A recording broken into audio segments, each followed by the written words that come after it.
Hello everyone, I'm Justin, and these are the 3 best ways to watch the Marvel Cinematic Universe from 2008 to 2021. Real quick, if you're watching this video and you haven't yet subscribed, make sure to click that subscribe button and click the bell to know anytime we upload a new video. With Marvel's run of movies and shows for 2021 coming to an end, we thought it'd be helpful to lay out the 3 best ways to watch the MCU, whether it's for people who are just now starting to get into it, or for people that want to rewatch it all again. We'll have timestamps in the description and comments section so you can jump to whichever MCU viewing option you'd like. The first of the 3 best ways to watch the MCU is in release order. This is probably the best way to watch for someone who's seeing it for the first time, and if this is your first time watching it, prepare yourself for 27 movies and 5 shows with a total of 36 episodes split between them. And make sure to stay through the credits for the mid and or post-credit scenes. The first movie to be released as part of the MCU was Iron Man, released in 2008, followed by The Incredible Hulk later that year. 2 years later, in 2010, was the release of Iron Man 2, and the year after that was the release of Thor, followed soon after by Captain America: The First Avenger. These 5 movies build up to the final movie of Phase 1, The Avengers, released in 2012. Phase 2 begins with Iron Man 3, released in 2013, with Thor: The Dark World releasing later that same year. Captain America: The Winter Soldier was the next film, released in 2014, followed by the introduction of new superheroes in Guardians of the Galaxy, also released in 2014. Another Avengers film released the next year in 2015 titled Avengers: Age of Ultron. And Phase 2 ends with another new superhero introduction in the movie Ant-Man, released in 2015. Phase 3 begins with Captain America: Civil War, released in 2016, followed by Doctor Strange, released later that same year. Guardians of the Galaxy Volume 2, Spider-Man: Homecoming, and Thor: Ragnarok all released in 2017, followed by Black Panther the next year before the release of the third Avengers team-up film, Avengers: Infinity War. One more film was released in 2016 after Infinity War, titled Ant-Man and the Wasp, and 2019 had another 3 movies released, with the 3 films being Captain Marvel, Avengers: Endgame,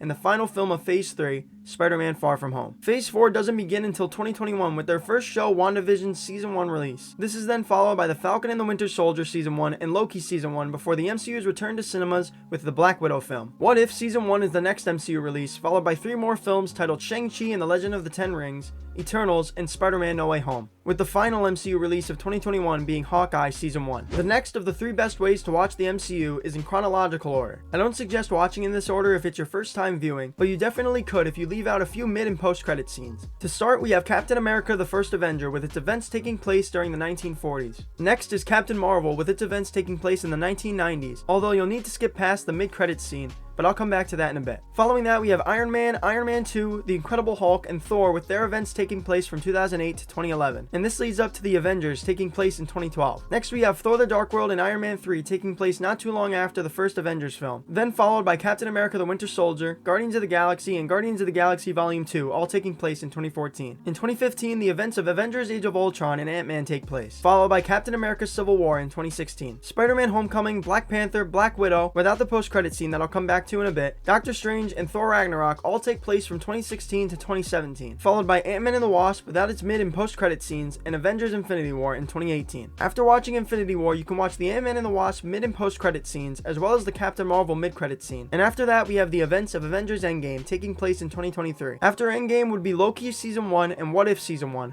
followed by the events of WandaVision Season 1 in late 2023. And we finish off the current MCU timeline with The Falcon and the Winter Soldier Season 1, Shang-Chi and the Legend of the Ten Rings, Eternals, Spider-Man: Far From Home, Spider-Man: No Way Home, and Hawkeye Season 1 all taking place in 2024. And right before Hawkeye Season 1 is where you can watch the Black Widow post-credit scene. The third and final way we have to watch the MCU is just our personal favorite viewing order. This order can work for someone watching the MCU for the first time, or if you're just looking to rewatch. First, we'd start with Captain America: The First Avenger, followed by Iron Man and Iron Man 2. Then we have The Incredible Hulk, Thor, and the Avengers, since we feel the transition from Thor to the Avengers is the smoothest. Following that, we have Iron Man 3, Thor: The Dark World, and Captain America: The Winter Soldier, leading up to the next Avengers film, Avengers: Age of Ultron. We moved Guardians of the Galaxy after Age of Ultron so that the new superhero introductions can all be together, and since it doesn't really help build to it anyways. So following Age of Ultron, we have Guardians of the Galaxy Volume 2, Ant-Man, Captain America: Civil War, Spider-Man: Homecoming, Black Panther, Doctor Strange, and Thor: Ragnarok, transitioning right into Avengers: Infinity War. After Infinity War, we have Ant-Man and the Wasp and Captain Marvel before Avengers: Endgame. We then follow Endgame with Loki Season 1, WandaVision Season 1, The Falcon and the Winter Soldier Season 1, Shang-Chi and the Legend of the Ten Rings,